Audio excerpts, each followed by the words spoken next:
ನಮಸ್ಕಾರ. ಇಂದಿನ ತರಗತಿಯಲ್ಲಿ ನಾವು ಚೋಳರು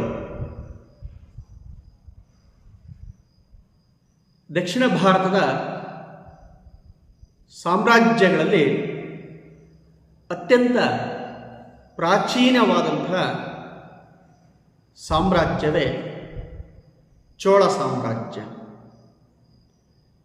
ಚೋಳರ ಇತಿಹಾಸ ಸಂಘಂ ಯುಗದಿಂದ ಆರಂಭವಾಗುತ್ತೆ.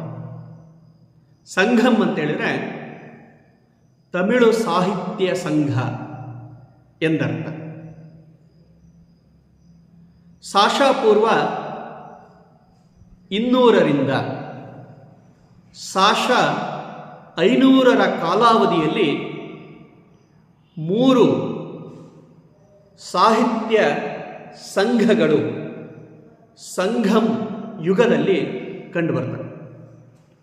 ಹೀಗೆ ಸಾಶ ಪೂರ್ವ 200ರಿಂದ ಸಾಶ 500ರ ಕಾಲವನ್ನು ಸಂಘಂ ಯುಗ ಅಂತ ಕರಿತೀವಿ.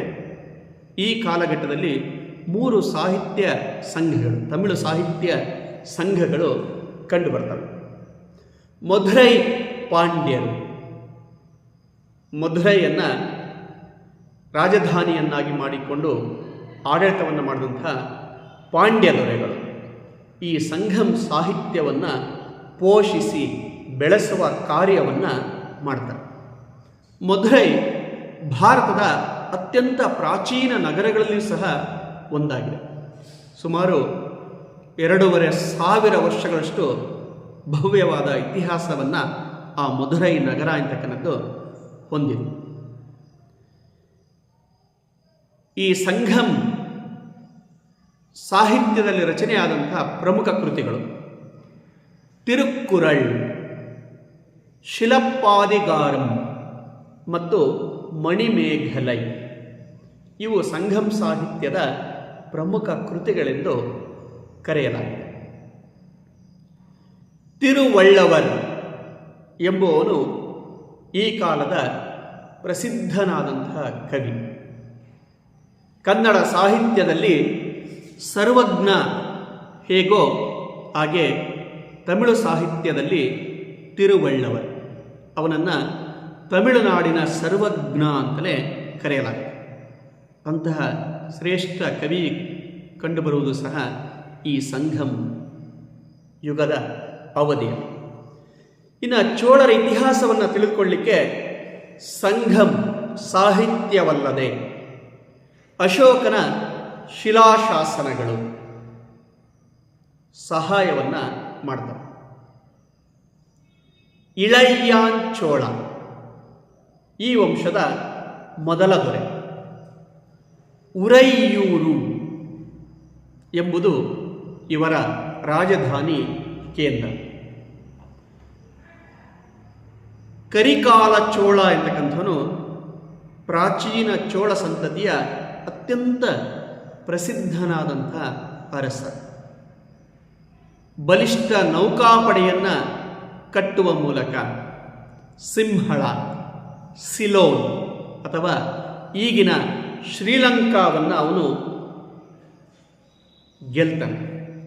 ಚೇರರನ್ನು, ಪಾಂಡ್ಯರನ್ನು ಮತ್ತು ಸಿಂಹಳದ ಮೇಲೆ ದಂಡಯಾತ್ರೆಯನ್ನು ಕೈಗೊಳ್ತಾನೆ. ಕಾವೇರಿ ನದಿಗೆ ಅಡ್ಡಲಾಗಿ ಕಲ್ಹಣೆ ಎಂಬ ಆಣೆಕಟ್ಟೆಯನ್ನು ನಿರ್ಮಾಣವನ್ನು ಮಾಡ್ತಾನೆ. ರೈತರಿಗೆ ನೀರಾವರಿ ಸೌಲಭ್ಯವನ್ನು ದೊರಕಿಸಿಕೊಡ್ತಾನೆ. ಇನ್ನು ಇವನ ಪತನಾನಂತರ ರಾಜಕೀಯ ಅನೈಕ್ಯತೆ ಉಂಟಾಗಿ ಸೆಂಗುನ್ನಿಯನ್ ಎಂಬ ಅರಸ ಸಂಘಂ ಯುಗದ ಕೊನೆಯ ದೊರೆ. ಇವನ ನಂತರ ಪ್ರಾಚೀನ ಚೋಳ ಸಂತತಿ ಮತ್ತು ಸಂಘಂ ಯುಗದ ಅಂತ್ಯ. ಆ ನಂತರ ಸಾಶ 850ರಲ್ಲಿ ವಿಜಯಾಲಯ ಎಂಬ ಅರಸ ಮಧ್ಯಯುಗೀನ ಚೋಳ ಸಂತತಿಯ ಸ್ಥಾಪನೆಯನ್ನು ಮಾಡ್ತಾನೆ. ಸಾಶ 949ರಲ್ಲಿ ನಡೆದಂಥ ರಾಷ್ಟ್ರಕೂಟರು ಮತ್ತು ಚೋಳರ ನಡುವೆ ತಕ್ಕೋಳಂ ಎಂಬ ಕದನ ನಡೆಯುತ್ತೆ. ಈ ತಕ್ಕೋಳಂ ಕದನದಲ್ಲಿ ರಾಷ್ಟ್ರಕೂಟರು ವಿಜಯವನ್ನು ಸಾಧಿಸ್ತಾರೆ. ಮತ್ತೊಮ್ಮೆ ಚೋಳ ಸಂತತಿ ಅವನತಿಯ ಹಾದಿಯನ್ನು ಹಿಡಿಯುತ್ತೆ. ಹೀಗೆ ರಾಷ್ಟ್ರಕೂಟರ ದಾಳಿಯಿಂದ ತಮ್ಮ ಮಹತ್ವವನ್ನು ಕಳೆದುಕೊಂಡಿದ್ದಂತಹ ಚೋಳ ಸಾಮ್ರಾಜ್ಯವನ್ನು ಪುನಃ ಕಟ್ಟಿದಂತಹ ಕೀರ್ತಿ ಒಂದನೇ ರಾಜರಾಜ ಚೋಳನಿಗೆ ಸಲ್ಲುತ್ತೆ. ಒಂದನೇ ರಾಜರಾಜ ಸಾಶ 985ರಿಂದ 1014ರವರೆಗೆ ಆಡಳಿತವನ್ನು ಮಾಡ್ತಾನೆ. ಚೋಳ ಸಂತತಿಯನ್ನಾಳಿದಂಥ ಅತ್ಯಂತ ಪ್ರಸಿದ್ಧ ದೊರೆ, ಶ್ರೇಷ್ಠ ಅರಸ. ಇವನು ರಾಷ್ಟ್ರಕೂಟರ ದಾಳಿಯಿಂದ ದುರ್ಬಲವಾಗಿದ್ದಂಥ ಚೋಳ ಸಾಮ್ರಾಜ್ಯವನ್ನು ಮತ್ತೆ ಕಟ್ಟುವ ಕೆಲಸವನ್ನು ಮಾಡ್ತಾನೆ. ವಿಶಾಲವಾದಂಥ ಸಾಮ್ರಾಜ್ಯವನ್ನು ಸ್ಥಾಪಿಸಿ ದಕ್ಷ ಆಡಳಿತದ ಮೂಲಕ ಚೋಳ ಸಾಮ್ರಾಜ್ಯದ ಕೀರ್ತಿಯನ್ನು ಎಲ್ಲೆಡೆ ಹರಡುವ ಕಾರ್ಯವನ್ನು ಮಾಡ್ತಾನೆ. ಇವನ ಮಗನಾದಂತಹ ಒಂದನೇ ರಾಜೇಂದ್ರ ಚೋಳ ಸಾಶ 1012ರಿಂದ 1044ರವರೆಗೆ ಆಡಳಿತವನ್ನು ಮಾಡ್ತಾನೆ. ಹೀಗೆ ಒಂದನೇ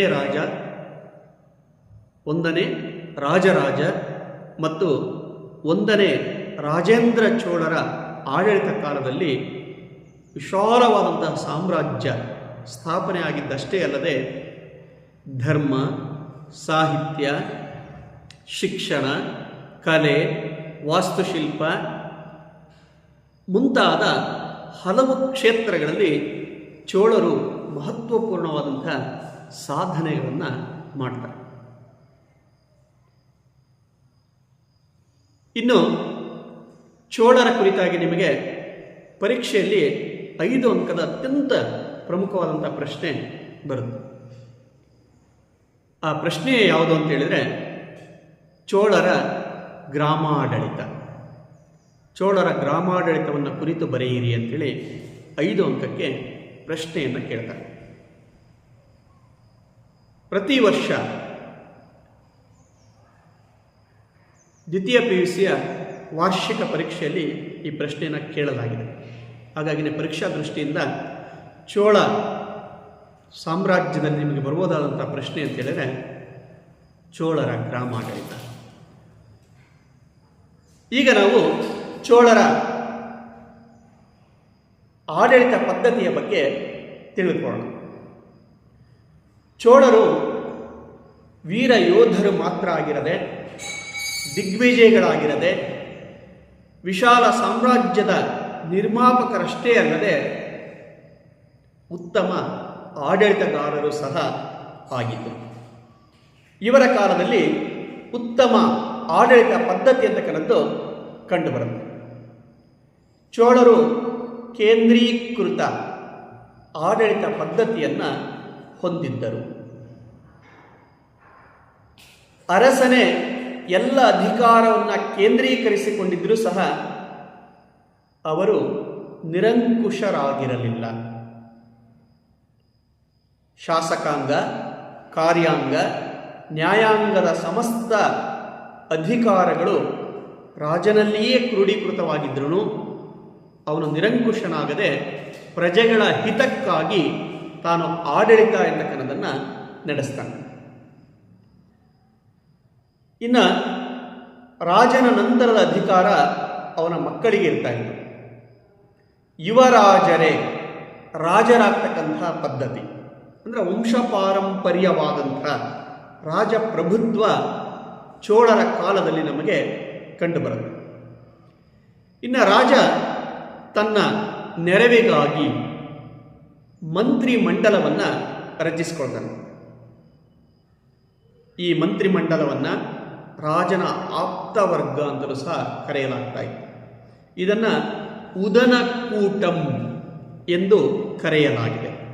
ಈ ಉದನಕೂಟಂನ ಸಹಾಯದಿಂದ ರಾಜ ಆಡಳಿತವನ್ನು ನಡೆಸ್ತಾ ಇದ್ದ. ಇನ್ನು ಚೋಳರು ತಮ್ಮ ವಿಶಾಲವಾದಂಥ ಸಾಮ್ರಾಜ್ಯವನ್ನು ಅನೇಕ ಮಂಡಲಗಳಾಗಿ, ಪ್ರಾಂತ್ಯಗಳಾಗಿ ವಿಭಜನೆಯನ್ನು ಮಾಡಿದರು. ಒಂದನೇ ರಾಜರಾಜ ಚೋಳನ ಕಾಲದಲ್ಲಿ 8 ಮಂಡಲಗಳಿದ್ದದ್ದು ಕಂಡುಬರುತ್ತೆ. ಈ ಮಂಡಲಗಳನ್ನು ಆಡಳಿತದ ಅನುಕೂಲಕ್ಕಾಗಿ ನಾಡು ಅಂದರೆ ಕೊಟ್ಟಂ ಮತ್ತು ಒಳನಾಡುಗಳಾಗಿ ಕೊರ್ರಂ, ಕೊಟ್ಟಂ ಮತ್ತು ಕೊರ್ರಂ ಅಂತೇಳಿ ನಾಡು ಮತ್ತು ಒಳನಾಡುಗಳನ್ನಾಗಿ ವಿಭಜನೆಯನ್ನು ಮಾಡಿದರು. ಇನ್ನು ಒಳನಾಡುಗಳು ಗ್ರಾಮಗಳಾಗಿವೆ. ಗ್ರಾಮವೇ ಮೊದಲ ಆಡಳಿತ ಘಟಕವಾಗಿತ್ತು. ಈ ಗ್ರಾಮಗಳ ಆಡಳಿತವನ್ನು ಗ್ರಾಮ ಸಭೆಗಳು ನಿರ್ವಹಣೆಯನ್ನು ಮಾಡ್ತಾ ಇದ್ದರು.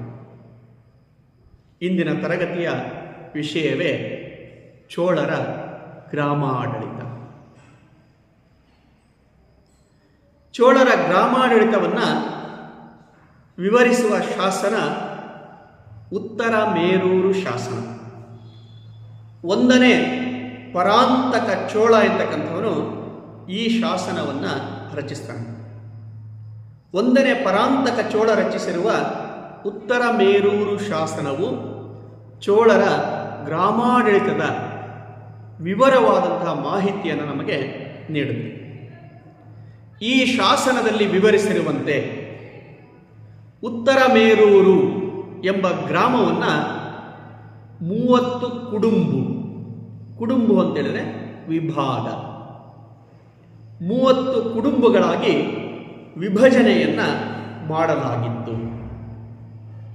ಪ್ರತಿ ವಿಭಾಗದಿಂದ ಅಥವಾ ಪ್ರತಿ ಕುಡುಂಬಿನಿಂದ ಒಬ್ಬೊಬ್ಬ ಸದಸ್ಯರನ್ನು ಗ್ರಾಮ ಪ್ರತಿನಿಧಿಯಾಗಿ 1 ವರ್ಷದ ಕಾಲಾವಧಿಗೆ ಆಯ್ಕೆಯನ್ನು ಮಾಡಲಾಗ್ತಾ ಇತ್ತು. ಉತ್ತರ ಮೇರೂರು ಶಾಸನದಲ್ಲಿ ವಿವರಿಸಿರುವಂತೆ ಉತ್ತರ ಮೇರೂರು ಎಂಬ ಗ್ರಾಮವನ್ನು 30 ಕುಡುಂಬಗಳಾಗಿ ವಿಭಜನೆಯನ್ನು ಮಾಡಿದರು. ಪ್ರತಿ ಕುಡುಂಬಿನಿಂದ ಒಬ್ಬೊಬ್ಬ ಸದಸ್ಯರ ಆಯ್ಕೆಯನ್ನು 1 ವರ್ಷದ ಕಾಲಾವಧಿಗೆ ಮಾಡಲಾಗ್ತಾ ಇತ್ತು. ಇನ್ನು ಸದಸ್ಯರ ಆಯ್ಕೆ, ಸದಸ್ಯರ ಆಯ್ಕೆಯನ್ನು ಕಡುವಲೈ ಎಂಬ ಪದ್ಧತಿಯ ಮೂಲಕ ಆಯ್ಕೆ ಮಾಡಲಾಗುತ್ತಿತ್ತು. ಕಡುವಲೈ ಎಂದರೆ ಅದೃಷ್ಟ ಪದ್ಧತಿ ಅಥವಾ ಲಾಟರಿ ಪದ್ಧತಿ ಅಂತಲೂ ಸಹ ಕರೆಯಲಾಗುತ್ತೆ. ಅಭ್ಯರ್ಥಿಗಳನ್ನು, ಸದಸ್ಯರನ್ನು ಆಯ್ಕೆ ಮಾಡುವ ದಿನ ಗ್ರಾಮಸ್ಥರೆಲ್ಲರೂ ಊರಿನ ದೇವಾಲಯದಲ್ಲಿ ಸಭೆಯನ್ನು ಸೇರ್ತಾ ಇದ್ದರು. ಆಯ್ಕೆಯಾಗ ಬಯಸುವ ಸದಸ್ಯರ ಹೆಸರನ್ನು ತಾಳೆಗರಿಯಲ್ಲಿ ಬರೆದು ಅವುಗಳನ್ನು ಒಂದು ಮಣ್ಣಿನ ಮಡಕೆಯಲ್ಲಿ ಹಾಕಲಾಗ್ತಾ ಇತ್ತು. ಹಾಗೆಯೇ ಆ ಊರಿನ ಒಬ್ಬ ಚಿಕ್ಕ ಬಾಲಕನಿಂದ ಎಲ್ಲರ ಸಮ್ಮುಖದಲ್ಲಿ ಒಂದೊಂದೇ ಓಲೆಗರಿಯನ್ನು ಮಡಕೆಯಿಂದ ಹೊರತೆಗೆಯುವುದರ ಮೂಲಕ ಪ್ರತಿನಿಧಿಗಳ ಆಯ್ಕೆಯನ್ನು ನಡೆಸಲಾಗ್ತಾ ಇತ್ತು. ಹೀಗೆ ಉತ್ತರ ಮೇರೂರು ಗ್ರಾಮದ ಸದಸ್ಯರನ್ನು ಆಯ್ಕೆಯನ್ನು ಮಾಡಲಿಕ್ಕೆ ಕಡುವಲೈ ಎಂಬ ಪದ್ಧತಿಯನ್ನು ಅನುಸರಿಸ್ತಾ ಇದ್ದರು. ಪ್ರತಿನಿಧಿಗಳನ್ನು ಆಯ್ಕೆ ಮಾಡುವ ದಿನ ಊರಿನ ಗ್ರಾಮಸ್ಥರೆಲ್ಲರೂ ಸಭೆಯನ್ನು ಸೇರ್ತಾ ಇದ್ದರು. ಆ ವರ್ಷ ಆಯ್ಕೆ ಬಯಸುವ ಎಲ್ಲ ಅಭ್ಯರ್ಥಿಗಳ ಹೆಸರನ್ನು ಓಲೆಯ ಗರಿಯಲ್ಲಿ ಬರೆದು ಒಂದು ಮಡಕೆಯಲ್ಲಿ ಹಾಕ್ತಾ ಇದ್ರು. ಒಬ್ಬ ಪುಟ್ಟ ಬಾಲಕನ ಮೂಲಕ ಒಂದೊಂದೇ ಓಲೆ ಗರಿಯನ್ನು ಎತ್ತುವ ಮೂಲಕ ಆ ವರ್ಷದ ಗ್ರಾಮದ ಪ್ರತಿನಿಧಿಗಳ ಆಯ್ಕೆ ಅಂತಕ್ಕನ್ನೋದನ್ನು ಮಾಡಲಾಗ್ತಾ ಇತ್ತು. ಹೀಗೆ ಆಯ್ಕೆಯಾದಂತಹ ಸದಸ್ಯರನ್ನು ವರಿಯ ಮಕ್ಕಳು ಎಂದು ಕರೆಯಲಾಗ್ತಾ ಇತ್ತು. ಏಕೆ ಅಂತೇಳಿದರೆ ಗ್ರಾಮ ಸಮಿತಿಯನ್ನು ವರಿಯಂ ಎಂದು ಕರೆಯಲಾಗ್ತಾ ಇತ್ತು. ಆ ವರಿಯಂನ ಪ್ರತಿನಿಧಿಗಳು ಈ ಸದಸ್ಯರು ಆಗ್ತಾ ಇದ್ದಿದ್ದರಿಂದಾಗಿ ಅವರನ್ನು ವರಿಯ ಮಕ್ಕಳು ಎಂದು ಕರೀತಾ ಇದ್ದರು. ಹೀಗೆ ಆಯ್ಕೆಯಾದಂತಹ ಸದಸ್ಯರ ಅಧಿಕಾರಾವಧಿ 1 ವರ್ಷ. ವರ್ಷದ 360 ದಿನಗಳ ಕಾಲ ಇವರು ವರಿಯಂನ ಪ್ರತಿನಿಧಿಯಾಗಿ ಸದಸ್ಯನಾಗಿ ಕಾರ್ಯದ ನಿರ್ವಹಣೆಯನ್ನು ಮಾಡಬೇಕಾಗಿತ್ತು. ಮತ್ತು ಕೊನೆಯ 5 ದಿನಗಳಲ್ಲಿ ಅವರು ಲೆಕ್ಕಪತ್ರಗಳನ್ನು ಗ್ರಾಮ ಸಮಿತಿಗೆ ನೀಡಬೇಕಾಗಿತ್ತು, ಗ್ರಾಮಸ್ಥರಿಗೆ ನೀಡಬೇಕಾಗಿತ್ತು. ಆ ನಂತರ ಅವರ ಅಧಿಕಾರಾವಧಿ ಪೂರ್ಣಗೊಳ್ತಾ ಇತ್ತು. ಮತ್ತೆ ಗ್ರಾಮಸ್ಥರು ಸಭೆಯನ್ನು ಸೇರ್ತಾ ಇದ್ರು. ಹೊಸ ಸದಸ್ಯರ ಆಯ್ಕೆ ಅಂತಕ್ಕಂಥದ್ದು ಮತ್ತೆ ಕಡುವಲೈ ಪದ್ಧತಿಯ ಮೂಲಕ ನಡೀತಾ ಇತ್ತು. ಇನ್ನು ಆಯ್ಕೆಯಾದಂತಹ ಪ್ರತಿನಿಧಿಗಳು ವರಿಯಂನ ಸದಸ್ಯರಾಗ್ತಾ ಇತ್ತು.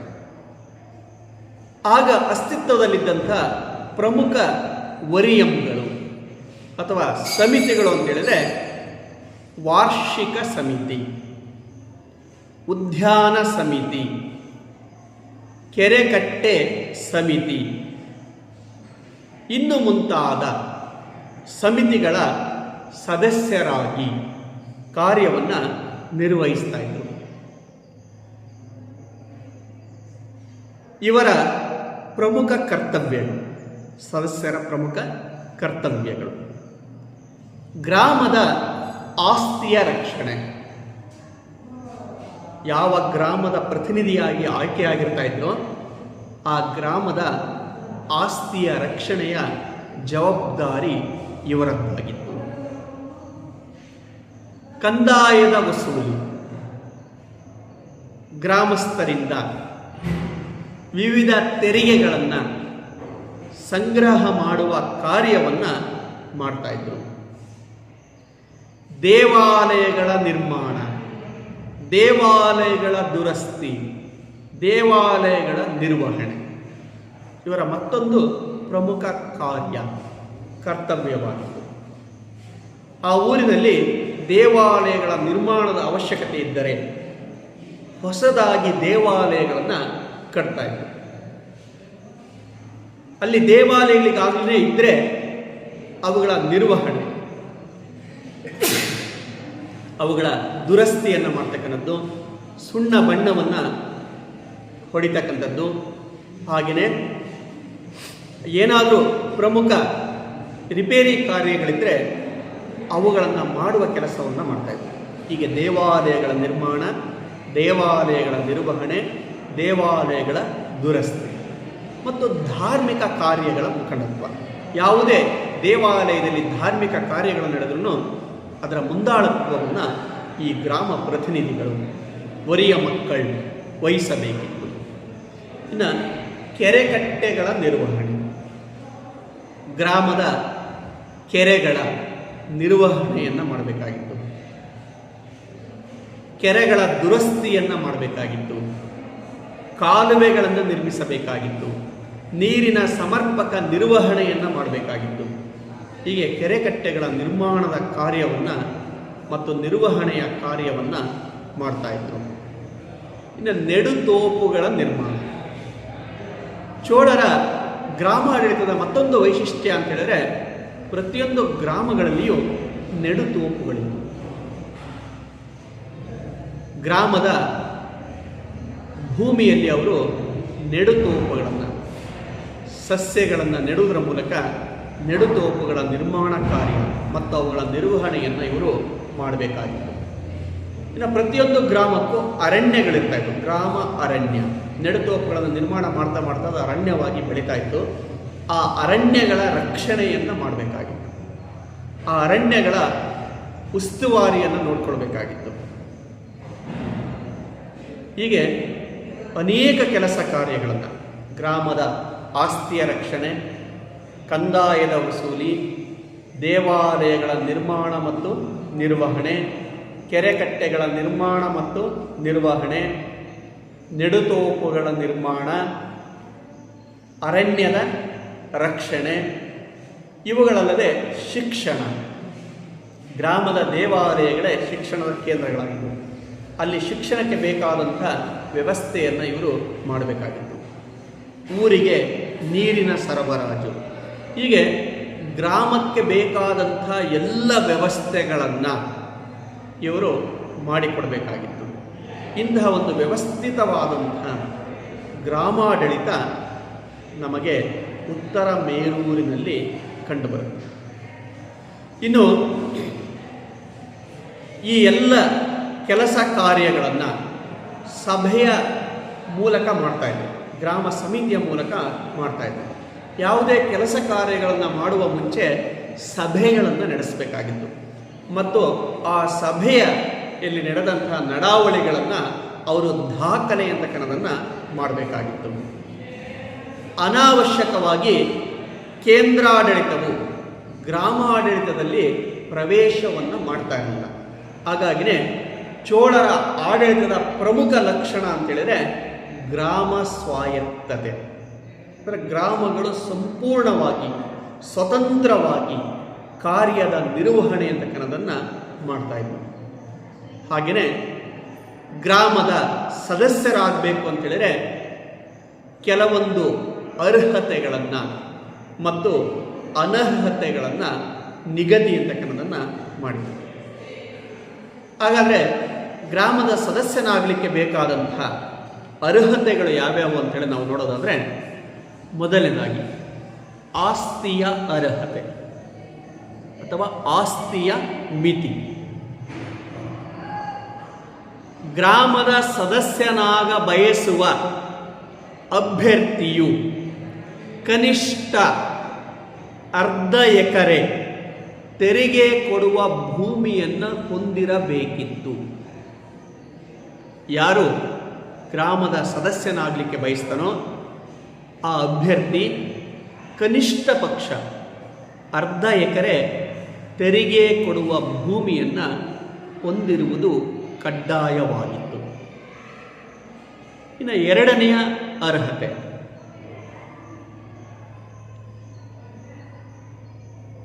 ಆಯ್ಕೆಯಾಗುವ ಬಯಸುವ ಅಭ್ಯರ್ಥಿಯು ಸ್ವಂತ ನಿವೇಶನದಲ್ಲಿ ಕಟ್ಟಿಸಿದ ತನ್ನ ಸ್ವಂತ ನಿವೇಶನದಲ್ಲಿ ಕಟ್ಟಿಸಿದ ಸ್ವಂತ ಮನೆಯಲ್ಲಿ ವಾಸಿಸುತ್ತಿರಬೇಕು.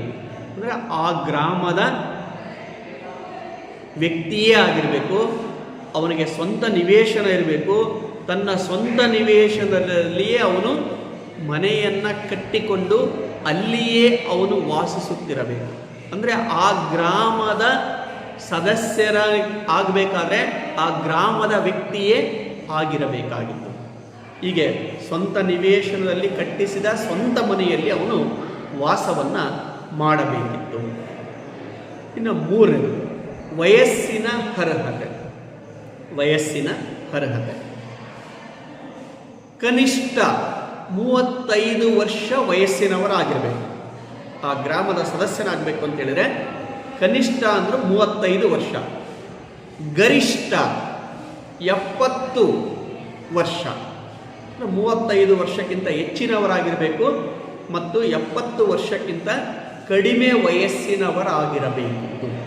ಅವರು ಮಾತ್ರ ಗ್ರಾಮದ ಸದಸ್ಯರಾಗಲು ಅರ್ಹರಾಗಿದ್ದರು. ಇನ್ನು ನಾಲ್ಕನೇದು ವಿದ್ಯಾರ್ಹತೆ. ಕನಿಷ್ಠ ವಿದ್ಯಾರ್ಹತೆಯನ್ನು ಹೊಂದಿರಬೇಕಿತ್ತು. ವೇದಗಳು, ಬ್ರಾಹ್ಮಣಕಗಳು ಮತ್ತು ವ್ಯಾವಹಾರಿಕ ಜ್ಞಾನವನ್ನು ಹೊಂದಿರುವುದು ಕಡ್ಡಾಯವಾಗಿತ್ತು. ಅಂದರೆ ಯಾರು ಸದಸ್ಯನಾಗಲಿಕ್ಕೆ ಬಯಸ್ತಾನೋ ಅವನಿಗೆ ವೇದಗಳ ಜ್ಞಾನ, ಬ್ರಾಹ್ಮಣಕಗಳ ಜ್ಞಾನ ಮತ್ತು ವ್ಯಾವಹಾರಿಕ ಜ್ಞಾನ ಇರಬೇಕಿತ್ತು. ಇನ್ನು 5ನೇದಾಗಿ ಉತ್ತಮ ನಡತೆ ಹೊಂದಿರಬೇಕು. ಯಾರು ಗ್ರಾಮದ ಸದಸ್ಯನಾಗಲಿಕ್ಕೆ ಬಯಸ್ತಾನೋ ಆ ಅಭ್ಯರ್ಥಿ ಉತ್ತಮ ನಡತೆಯನ್ನು, ಉತ್ತಮ ಚಾರಿತ್ರ್ಯವನ್ನು ಹೊಂದಿರಬೇಕಿತ್ತು. ಚಾರಿತ್ರ್ಯಹೀನರಿಗೆ ಸದಸ್ಯರಾಗಲು ಅವಕಾಶ, ಅರ್ಹತೆ ಅಂತಕ್ಕಂಥದ್ದು ಇರ್ತಾ ಇರಲಿಲ್ಲ. ಹಾಗಾಗಿ ಉತ್ತಮ ನಡತೆ ಹೊಂದಿದವರಿಗೆ ಮಾತ್ರ, ಉತ್ತಮ ಚಾರಿತ್ರ್ಯವನ್ನು ಹೊಂದಿದವರಿಗೆ ಮಾತ್ರ ಸದಸ್ಯರಾಗಲು ಅವಕಾಶವನ್ನು ನೀಡಲಾಗುತ್ತಿತ್ತು. ಗ್ರಾಮದ ಸದಸ್ಯರಾಗಲು ಇದ್ದಂತಹ ಅನರ್ಹತೆಗಳು, ಯಾರು ಗ್ರಾಮದ ಸದಸ್ಯರಾಗಲಿಕ್ಕೆ ಸಾಧ್ಯ ಇರಲಿಲ್ಲ ಎಂಬ ಅಂಶಗಳನ್ನು ನಾವು ನೋಡೋದಾದರೆ, ಮೊದಲನೇದಾಗಿ ಕಳೆದ 3 ವರ್ಷಗಳಿಂದ ಸತತವಾಗಿ ಯಾವುದೇ ಒಂದು ಸಮಿತಿಯ ಸದಸ್ಯನಾಗಿದ್ದರೆ ಆ ಸದಸ್ಯ ಪುನರಾಯ್ಕೆಗೆ ಅನರ್ಹನಾಗಿದ್ದರು. ಅಂದರೆ 3ಕ್ಕಿಂತ ಹೆಚ್ಚು ಬಾರಿ ಸದಸ್ಯರಾಗಲು ಅವಕಾಶವಿರಲಿಲ್ಲ. ಎಲ್ಲರಿಗೂ ಅವಕಾಶ ಸಿಗಬೇಕು, ಆಡಳಿತದಲ್ಲಿ ಪ್ರತಿಯೊಬ್ಬರೂ ಪಾಲ್ಗೊಳ್ಳಬೇಕು ಎನ್ನುವ ಉದ್ದೇಶದಿಂದ ಸತತವಾಗಿ 3 ಬಾರಿ ಯಾವುದೇ ಸಮಿತಿಯ ಸದಸ್ಯನಾಗಿದ್ದರೆ ಅವರು ಪುನರಾಯ್ಕೆಗೆ ಅನರ್ಹರಾಗಿದ್ದರು. ಇನ್ನು 2, ಗ್ರಾಮದ ಸಮಿತಿಯಲ್ಲಿದ್ದು ಅಥವಾ ಗ್ರಾಮದ ಸದಸ್ಯನಾಗಿದ್ದು ಲೆಕ್ಕಪತ್ರಗಳನ್ನು ಸಲ್ಲಿಸದೇ ಇರುವವರು ಮತ್ತು ಅವರ ಹತ್ತಿರದ ಸಂಬಂಧಿಕರು ಗ್ರಾಮದ ಸದಸ್ಯರಾಗಲು ಅನರ್ಹರಾಗಿದ್ದರು. ಯಾರು ಲೆಕ್ಕಪತ್ರವನ್ನು ಕೊಡ್ತಾ ಇರಲಿಲ್ವೋ ಆ ಸದಸ್ಯ ಅನರ್ಹ ಆಗುವುದರ ಜೊತೆಗೆ ಅವರ ಹತ್ತಿರದ ಸಂಬಂಧಿಗಳು ಸಹ ಚುನಾವಣೆಯಲ್ಲಿ ಭಾಗವಹಿಸುವಂತಿರಲಿಲ್ಲ. ಇನ್ನು 3, ಚಾರಿತ್ರ್ಯಹೀನರು, ಉತ್ತಮ ನಡತೆಯನ್ನು ಹೊಂದದೇ ಇದ್ದವರು, ಅದರಲ್ಲಿಯೂ ಪ್ರಮುಖವಾಗಿ ದುಷ್ಟರು, ಕೆಟ್ಟ ವ್ಯಕ್ತಿಗಳು, ಮೋಸಗಾರರು, ಮದ್ಯ ಸೇವನೆ ಮಾಡುವವರು, ಯಾರು ಮದ್ಯಪಾನವನ್ನು ಮಾಡ್ತಾರೋ ಅವರು ಸಹ ಅನರ್ಹರಾಗಿದ್ದರು. ಇನ್ನು ಕಳ್ಳತನ ಮಾಡಿದವರು, ಯಾರಾದರೂ ಕಳ್ಳಕಾಕರಿದ್ದರೆ ಅವರು ಅಭ್ಯರ್ಥಿ ಆಗಲಿಕ್ಕೆ ಅನರ್ಹರಾಗಿದ್ದಾರೆ. ಅದಕ್ಕಿಂತಲೂ ಪ್ರಮುಖವಾಗಿ ಬ್ರಾಹ್ಮಣ ಹತ್ಯೆ ಮಾಡಿದವರು ಹಾಗೂ ವ್ಯಭಿಚಾರದ ಆರೋಪವನ್ನು ಹೊತ್ತವರು, ದುಷ್ಟರು, ಮೋಸಗಾರರು, ಮದ್ಯ ಸೇವನೆ ಮಾಡುವವರು, ಕಳ್ಳತನ ಮಾಡಿದವರು, ಬ್ರಾಹ್ಮಣ ಹತ್ಯೆ ಮಾಡಿದವರು ಹಾಗೂ ವ್ಯಭಿಚಾರದ ಆರೋಪವನ್ನು ಹೊತ್ತವರು ಗ್ರಾಮದ ಸದಸ್ಯರಾಗಲು ಅನರ್ಹರಾಗಿದ್ದರು. ಹೀಗೆ ಚೋಳರ ಕಾಲದಲ್ಲಿ ಗ್ರಾಮಾಡಳಿತದ ಸದಸ್ಯನಾಗ ಬಯಸಿದರೆ ಅವರಿಗೆ ಕನಿಷ್ಠ ಅರ್ಹತೆಗಳನ್ನು ಮತ್ತು ಕೆಲವು ಅನರ್ಹತೆಗಳನ್ನು ನಿಗದಿ ಮಾಡಲಾಗಿತ್ತು. ಇವುಗಳನ್ನು ಗ್ರಾಮಾಡಳಿತದಲ್ಲಿ ಕಟ್ಟುನಿಟ್ಟಾಗಿ ಪಾಲಿಸಿಕೊಂಡು ಬರಲಾಗ್ತಾ ಇತ್ತು. ಹೀಗಾಗಿಯೇ ಚೋಳರ ಕಾಲದಲ್ಲಿ ಉತ್ತಮ ವ್ಯಕ್ತಿಗಳು ಆಯ್ಕೆಯಾಗಿ ಉತ್ತಮ ರೀತಿಯಿಂದ, ದಕ್ಷ ರೀತಿಯಿಂದ ಗ್ರಾಮದ ಆಡಳಿತದ ನಿರ್ವಹಣೆಯನ್ನು ಮಾಡ್ತಾಯಿದ್ರು. ಹಾಗಾಗಿಯೇ ಚೋಳರ ಗ್ರಾಮಗಳನ್ನು ಅನೇಕ ವಿದ್ವಾಂಸರು ಚಿಕ್ಕ ಪ್ರಜಾಪ್ರಭುತ್ವ ರಾಜ್ಯಗಳು ಅಂತೇಳಿ ಕರೆದಿದ್ದಾರೆ. ಚಿಕ್ಕ ಪ್ರಜಾಪ್ರಭುತ್ವ ರಾಜ್ಯಗಳು ಸಂಪೂರ್ಣ ಸ್ವಾಯತ್ತ ಅಧಿಕಾರವನ್ನು ಹೊಂದಿ ಗ್ರಾಮಗಳು ಸ್ವಾವಲಂಬಿಯಾಗಿ ಸ್ವತಂತ್ರವಾಗಿ ತಮ್ಮ ಆಡಳಿತದ ನಿರ್ವಹಣೆ ಅಂತಕ್ಕನ್ನೋದನ್ನು ಮಾಡ್ತಾಯಿದ್ರು. ಹಾಗಾಗಿ ಇವುಗಳನ್ನು ಚಿಕ್ಕ ಪ್ರಜಾಪ್ರಭುತ್ವ ರಾಜ್ಯಗಳು ಅಂತೇಳಿ ಕರೆಯಲಾಗಿದೆ. ಇದನ್ನು ಪರೀಕ್ಷೆಯಲ್ಲಿ ನಿಮಗೆ 5 ಅಂಕಕ್ಕೆ ಪ್ರಮುಖವಾಗಿ ಕೇಳ್ತಾರೆ.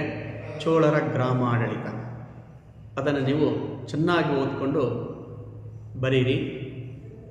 ಬರಿಬೇಕಾರೆ ಯಾವ ಶಾಸನ ಉತ್ತರ ಮೇರೂರು ಎಂಬ ಗ್ರಾಮದ ಆಡಳಿತದ ಬಗ್ಗೆ ವಿವರಣೆಯನ್ನು ನೀಡುತ್ತದೆ? ಆ ಗ್ರಾಮವನ್ನು ಎಷ್ಟು ಕುಟುಂಬಗಳಾಗಿ ಅಥವಾ ಎಷ್ಟು ವಿಭಾಗಗಳಾಗಿ ವಿಂಗಡಿಸಲಾಗಿತ್ತು? ಸದಸ್ಯರ ಆಯ್ಕೆ ಹೇಗೆ ನಡೆಯುತ್ತಿತ್ತು? ಗ್ರಾಮದ ಸಮಿತಿಗಳು ಯಾವುವು? ಸದಸ್ಯರ ಕರ್ತವ್ಯಗಳು ಏನು? ಸದಸ್ಯರಿಗಿರಬೇಕಾದ ಅರ್ಹತೆಗಳು ಯಾವುವು? ಸದಸ್ಯರಿಗಿದ್ದ ಅನರ್ಹತೆಗಳು ಯಾವುವು? ಈ ಎಲ್ಲ ಅಂಶಗಳನ್ನು ನೀವು ಬರಿಬೇಕಾಗುತ್ತೆ. ಇನ್ನು ಈ ಅಧ್ಯಾಯದಲ್ಲಿ 1-2 ಅಂಕಕ್ಕೆ ಇವರ ಕಲೆ ಮತ್ತು ವಾಸ್ತುಶಿಲ್ಪದ ಬಗ್ಗೆ ಪ್ರಶ್ನೆಗಳನ್ನು ಕೇಳ್ತಾರೆ. ಚೋಳರು ಸರ್ವೋತ್ತಮ ಕೊಡುಗೆಗಳನ್ನು ಕಲೆ ಮತ್ತು ವಾಸ್ತುಶಿಲ್ಪಕ್ಕೆ ನೀಡಿದ್ದಾರೆ. ಇವರು ಪಲ್ಲವ ದ್ರಾವಿಡ ಶೈಲಿಯಲ್ಲಿ ಅನೇಕ ದೇವಾಲಯಗಳನ್ನು ನಿರ್ಮಾಣವನ್ನು ಮಾಡಿದ್ದಾರೆ. ಅದರಲ್ಲಿ ಅತ್ಯಂತ ಪ್ರಮುಖವಾದಂಥದ್ದು ಅಂತ ಹೇಳಿದರೆ 1ನೇ ರಾಜರಾಜ ಚೋಳ ಸಾಶ 1009ರಲ್ಲಿ ನಿರ್ಮಾಣವನ್ನು ಮಾಡಿದಂಥ ರಾಜರಾಜೇಶ್ವರ ದೇವಾಲಯ. ಇದು ಅವರ ರಾಜಧಾನಿಯಾದಂಥ ತಾಂಜಾವೂರಿನಲ್ಲಿದೆ.